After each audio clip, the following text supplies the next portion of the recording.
Hi fellow crafters, in today's video I am once again going to use the Butterflies and Flowers decorative masks, but this time I'm going to use a special tool to help me create a gorgeous background layer. I would love to show you how. Hey everyone, I'm Terri from nutsaboutsstamping.com. I love sharing project ideas and techniques for rubber stamping, paper crafting, and scrapbooking with you each week. Be sure to hit the red subscribe button and the bell beside it so that you'll be the first to be notified when my next video goes live. If you don't have a Stampin' Up! Demonstrator yet, I would love for you to choose me. I'll link to my online stores in the description box underneath this video. And speaking of videos, be sure to watch all the way through this video for my bonus tips and design ideas. Now, let's get started on this fun technique. These stencils are an easy way to blend colors on your cards and other paper crafting projects to create textured and colored backgrounds, which is what we're going to do today. You can use the background masks on their own, but your images will really pop when you layer the detailed masks over the backgrounds to get even more depth and dimension. You use these masks with Stampin' ink and other coloring tools for beautiful colors. So in this particular pack, you get 6 masks, 3 background designs, 1 layered butterfly design, and 2 layered flower designs. And for today's project, we're going to use this particular mask here. Now, I used this mask on last week's videos and demonstrated the altered mask technique. So why not watch that video next? To create some elements for the front of my card, I'm going to use the Meadows dies. I've chosen this die and this die out of the pack. And then I'm also going to use the Enjoy the Moment stamp set for the happy birthday phrase, because my card for today's project is going to be a birthday card. So I'm going to stamp and die cut using this die, which also comes in the Meadows dies pack. So let's get that all set up. To ink up and stamp the phrase, I'm going to use Pacific Point. Pacific Point is not a color that I use very much, and I don't know why, because it is such a lovely color. So I'm going to ink up the happy birthday, stamp it down, and then I'm going to use my Stampin' Cut and Emboss machine to die cut that out. And then I mentioned that I was going to use these 2 dies as well. I'm going to die cut each one of those from a scrap piece of basic black. So what I'll do is I will go over to my Stampin' Cut and Emboss machine, I'll die cut these out, I'll come back, and then I'll show you how to create this gorgeous background technique. Okay, I have these elements die cut and ready to go. I am going to take them off my grid paper for a minute because we're going to create this colorful background, which is this technique that I want to show you today. Now, to create the technique, I'm going to use a tool that I don't think I've shown you ever, or maybe it's been years. They're called Stampin' Spritzers, and it's a great way to apply color in a very unique way. You get 2 Stampin' Spritzers in one pack, and what you do is you unscrew the lid.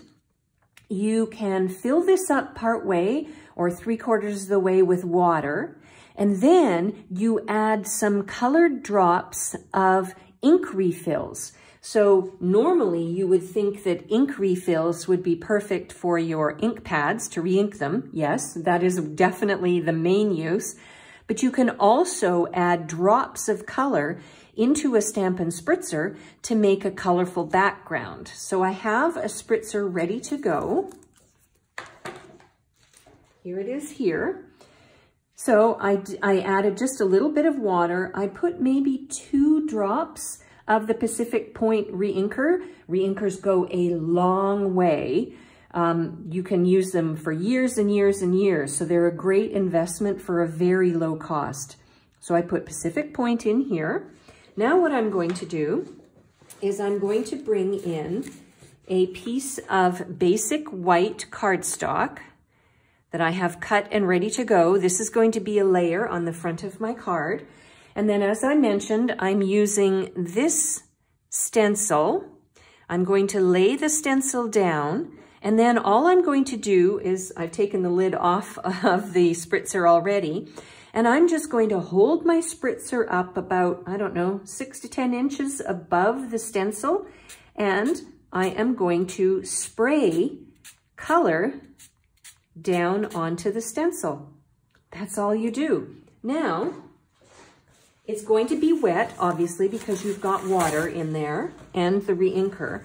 So I would recommend that you just get a paper towel and pat that down. And then take the stencil off. You wash this under just cool water and set it aside to dry, which I'll do after the video is over. And look, you have a beautiful background layer that's ready to apply to the front of your card. So here's the one that I just created. Obviously it's damp and I'm going to have to set it aside to dry for a few minutes. So before the video began, I created a second one, or I guess this was the first one, that's the second one, that I could set aside, let dry, and I would be ready to use it on the front of the card. So let's go ahead and create this card. I'm going to take this layer and I'm going to adhere it to a layer of basic black. I'm going to use my Stampin' Seal to do that. And then I'm going to layer this to my card base, which is Pacific Point.